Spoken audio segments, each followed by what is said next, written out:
Right now, there is an active arrest warrant for actor Tyrese Gibson. Authorities allege his cane corso dogs mauled and killed a neighbor's small pet in Buckhead. Gibson's attorneys say that the animals have since been rehomed, and he has expressed condolences to the family. But the case is sparking a much bigger question and conversation. How do owners properly train and control powerful breeds? Let's bring in Blake Rashad, founder of the Dogg K9 Foundation, to talk more about that discipline, responsibility, and prevention. Thank you, and welcome to the show. Thank you for having me. Glad to be here. Yeah, sorry under these circumstances. When you heard what happened, what was the first thing that came to your mind? Because you have so much expertise and experience in this. Well, the first thing that came to my mind is it is a challenge if you're not familiar with working dogs, big dogs, aggressive dogs, or dogs that have a high prey drive. All of these causes dogs to do things, to be overly aggressive or overly active. Either way, people and other dogs can find themselves in danger. When we talk about training a dog, any breed, what are some of the standard rules that you feel are most important for people to follow? Well, most of the time, people don't get enough training. They just get a little bit of training from the local PetSmarts and stuff like that, and that's just puppy training. You really need a comprehensive training where your dog goes through a few weeks of training, inboarding training, or multiple classes. And also you need remedial to keep your dog on task.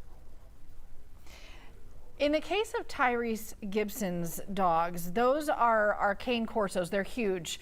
You know, the male dogs can be up to 120 pounds. Even the females are close to 100 pounds. And we know that the dog that was mauled was a smaller breed. What are the biggest mistakes you see when owners, when it comes to these really powerful large breed dogs? Well, the biggest mistakes people make is they don't understand what they have. You need to be very aware of what type of working dog that you have, because these dogs have extremely high prey drives and they go after anything that runs, whether that be a child, a mailman, or a dog. And they'll go after these people or dogs with intense aggression. So you have to prepare your yard. You have to know what you have.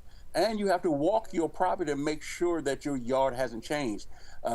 Trees haven't fallen on your fence, or holes haven't been dug in your yard. You have to make sure the fence is tall enough and strong enough to hold a 140-pound dog. This is not a 4-foot fence type dog. Sure. You know. We mentioned that warrant is out for Tyrese Gibson. Do you think a lot of people aren't aware of the liability they have as an owner in controlling a pet? Absolutely. Most people are not aware. The warrant is out because they ask him to turn himself in. On usually cases like this, they'll give copy of charges. They'll come out to your house, assess the situation. If you release the dogs, then they'll take the dogs. If you don't, they'll get a court order for them to take the dogs. But if you don't comply to them telling you to come in, then they have no choice but to set a warrant. That's why that happened. In normal cases, it's not necessary a warrant will be set. And Gibson, of course, has shared a statement saying he's terribly sorry for what happened, really thinking about the other family who lost that dog. Let's talk a little bit more about the other side of that. What would you say to someone who's just lost a beloved pet in an attack like this? It's difficult. It's difficult. You should, grieving for a pet is very difficult, and you should communicate with people that already have pets and understand pets. Sometimes talking to coworkers that's never owned a pet, they really don't understand the grieving process and the love that a pet gives you and you give a pet.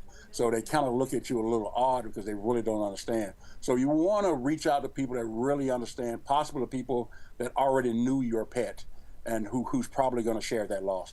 Yeah, really grief on both sides of this equation, no doubt about it. If you could leave owners with one rule to live by, what would it be? Be prepared. Don't wait. Dogs are going to do what dogs do. Don't just allow them to do it. Be prepared. So if you have a big dog or if you have a high drive dog, get the fence, get the privacy fence, get the heavier gauge fence, and watch your dog. If you have a dog like that, aggressive dog, go out with it while it's in your backyard and watch your dog so it doesn't hop the fence and do something dangerous.